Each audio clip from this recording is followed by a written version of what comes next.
কখনো কি আপনার মনে হয়েছে আপনি অনেক কথা বলেন, কিন্তু তবুও আপনার কথায় কেউ খুব একটা প্রভাবিত হয় না?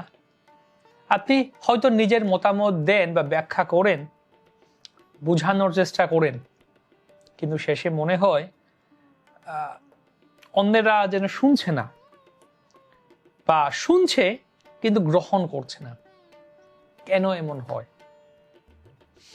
কোনো কিছু মানুষের একটি মাত্র কখনো দেখতে পাই আমরা যে কোনো মানুষ কোনো কিছু বলে তার একটি মাত্র বাক্য মানুষের মনে গভীর ছাপ ফেলে দেয়, আবার অন্যদের দীর্ঘ বক্তব্য কোনো প্রভাব সৃষ্টি করতে পারে না। কেন এরকম হয়? এই প্রশ্নটি গভীর, এবং এই প্রশ্নের উত্তর আমাদের জীবনের একটি অত্যন্ত গুরুত্বপূর্ণ দিককে স্পর্শ করে, আমাদের বাক শক্তি, বাক্যের শক্তি।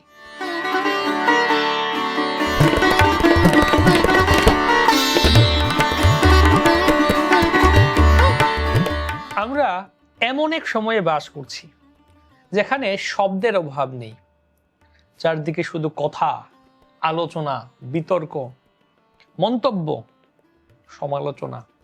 কিন্তু এই শব্দের ভিড়ে একটি জিনিস ক্রমশ হারিয়ে যাচ্ছে, সেটি হচ্ছে কথা বলার শক্তি, বা সেই কথার ওজন, কথার মধ্যে যে গভীরতা, যে প্রভাব, যে ওজন থাকা উচিত, তা যেন ধীরে ধীরে লোপ পাচ্ছে। একটু নিজের জীবনের দিকে আমরা তাকাই। দিনের মধ্যে আমরা কত কথা বলি, আর সেই কথাগুলির মধ্যে কতটা সত্যি প্রয়োজনীয়, কতটা আপনার নিজের উন্নতিতে সাহায্য করছে বা অন্যের জীবনে কোনো কল্যাণ আনছে।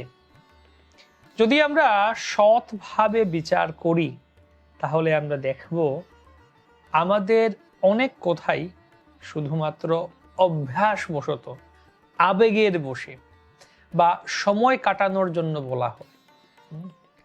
আর এই অপ্রয়োজনীয় কথাগুলি ধীরে ধীরে আমাদের বাক্যের শক্তিকে কমিয়ে দেয়। এই বিষয়ে শাস্ত্র অত্যন্ত গভীরতার সাথে আমাদেরকে এই শিক্ষা দেন। শুধু রূপ গোস্বামীপাদ তিনি তার উপদেশামৃত, উপদেশ অমৃত সেই গ্রন্থে প্রথম শ্লোকেই বলছেন, वाच वेगम मनसः क्रोध वेगम जिह्वा वेगमुदरूपस्थ वेगम एतान वेगान यो विषहेत धीरः सर्वामपि मां पृथिवीं सशिष्यात्। যে ব্যক্তি নিজের বাক্যের বেগ নিয়ন্ত্রণ করতে পারে, সেই প্রকৃত অর্থে শক্তিশালী।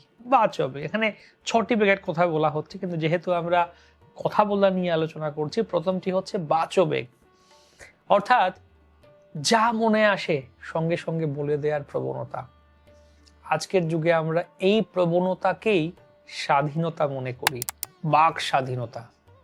আমি তো বলতে পারি, আমার কথা বলার স্বাধীনতা রয়েছে, কিন্তু শাস্ত্র বলছে এই প্রবণতা আসলে দুর্বলতা, আর এই প্রবণতাকে নিয়ন্ত্রণ করাই হচ্ছে প্রকৃত শক্তি। একটি গুরুত্বপূর্ণ বিষয় এখানে বুঝতে হবে, নিয়ন্ত্রণ মানে চুপ থাকা নয়, নিয়ন্ত্রণ মানে একদম কথা বলা বন্ধ করে দিয়ে মৌন ব্রত ধারণ করা নয়। নিয়ন্ত্রণ মানে সঠিকভাবে ব্যবহার করা, বাক্যকে বন্ধ করে দেয়া নয়, বরং তাকে এমন ভাবে ব্যবহার করা যাতে তা অর্থপূর্ণ হয়, কল্যাণকর হয় এবং শক্তিশালী হয়। এখানেই আসে এই ধারণা, যাকে বলি আমরা প্রজল্প। প্রজল্প মানে শুধু বেশি কথা বলা নয়, প্রজল্প মানে এমন কথা যার কোনো কল্যাণমূলক উদ্দেশ্য নেই, যেমন অন্যদের সমালোচনা, গসিপ, অহেতুক আলোচনা, বা এমন কথাবার্তা যা শুধু সময় নষ্ট করে। এই প্রজল্প ধীরে ধীরে আমাদের মনের শক্তিকে ক্ষয় করে, চিন্তাকে দুর্বল করে, আমাদের বাক্যকে প্রভাবহীন করে। তো একটু খেয়াল করে দেখুন, যে ব্যক্তি সব সময় কথা বলে তার কথার মূল্য ধীরে ধীরে কমে যায়। মানুষ তাকে শুনতে চায় না, কারণ তার কথায় কোনো বিশেষত্ব থাকে না, সে তো বলেই যাচ্ছে বক বক বক বক বক বক। কিন্তু যে ব্যক্তি সংযমের সঙ্গে কথা বলে, প্রয়োজনীয় কথা বলে, গভীর চিন্তা থেকে কথা বলে, তার প্রতিটি শব্দ মানুষের মনে ছাপ ফেলে। তার কথা কম কিন্তু পাওয়ারফুল, প্রভাব বেশি। এই বিষয়টি ভগবত গীতাতে অত্যন্ত সুন্দরভাবে ব্যাখ্যা করা হয়েছে। অনুদ্বেগ করম বাক্যম সত্যম প্রিয়ম হিতম চয়ত স্বাধ্যায়াভ্যাসনম চৈব বাংময়ম তপ উচ্যতে। ভগবত গীতার সপ্তদশ অধ্যায়ে ভগবান বলছেন যে আপনার জন্য একটি বিশেষ সংবাদ, আপনি যদি প্রতিদিন আমাদের কাছ থেকে এরকম আপডেট পেতে চান, হরি কথা বা বিভিন্ন স্পিরিচুয়াল মোটিভেশন, আরো বিভিন্ন তথ্য প্রতিদিন পেয়ে যেতে চান, তাহলে আপনারা এই স্ক্রিনে দেয়া কিউআর কোডটি স্ক্যান করে আমাদের হোয়াটসঅ্যাপ চ্যানেলকে ফলো করতে পারেন ফ্রিলি। এটা এখনই স্ক্যান করুন এবং আমাদের হোয়াটসঅ্যাপ চ্যানেলে যুক্ত হয়ে যান। হরে কৃষ্ণ। যে বাক্য অন্যের মনে উদ্বেগ সৃষ্টি করে না, যা সত্য, যা প্রিয়, যা কল্যাণকর, সেই বাক্যই প্রকৃত তপস্যা। এখানে তপস্যা শব্দটি খুব গভীর। এর অর্থ সঠিকভাবে কথা বলা একটি অনুশীলন, একটি সাধনা।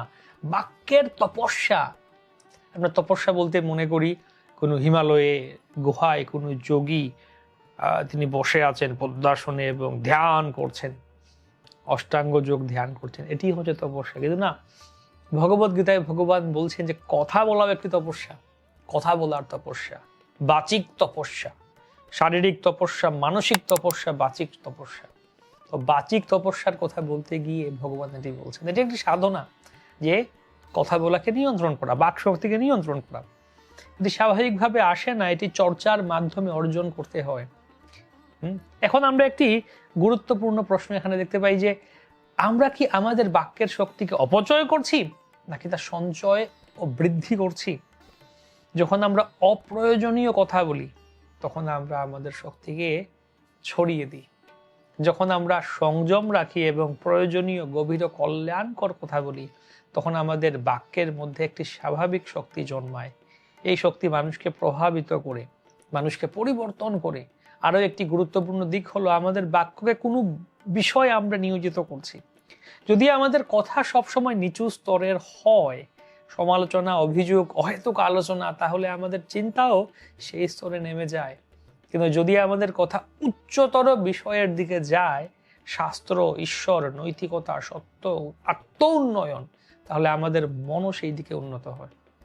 এই কারণে শুদ্ধ ও আধ্যাত্মিক বিষয় নিয়ে আলোচনা করা শুধু একটি ধর্মীয় কাজ নয়, এটি আমাদের বাক্যকে শুদ্ধ ও শক্তিশালী করার একটি উপায়। তো এবার প্রশ্ন উঠতে পারে এখানে যে আমরা কিভাবে আমাদের বাক্যের শক্তিকে পুনরুজ্জীবিত করতে পারি। কয়েকটা সলিউশন আমরা বলতে পারি, মনে রাখার চেষ্টা করুন। প্রথম কথা যে আমাদেরকে সচেতন হতে হবে, আমি কি বলছি, কেন বলছি।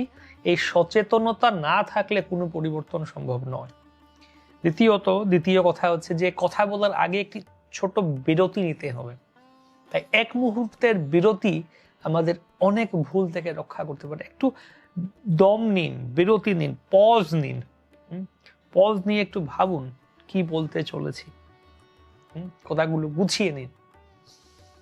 তৃতীয়ত, আমাদের কথাকে যাচাই করতে হবে, এটি কি সত্য, এটি কি সত্যি কথা, এটি কি প্রিয় কথা, এটি কি কল্যাণকর কথা, এর মাধ্যমে কি কারো কল্যাণ হবে। এই তিনটি প্রশ্ন আমাদের ভাষাকে পরিশুদ্ধ করে। চতুর্থ কথা হচ্ছে যে প্রজল্প থেকে দূরে থাকতে হবে। এটি কঠিন কিন্তু গুরুত্বপূর্ণ।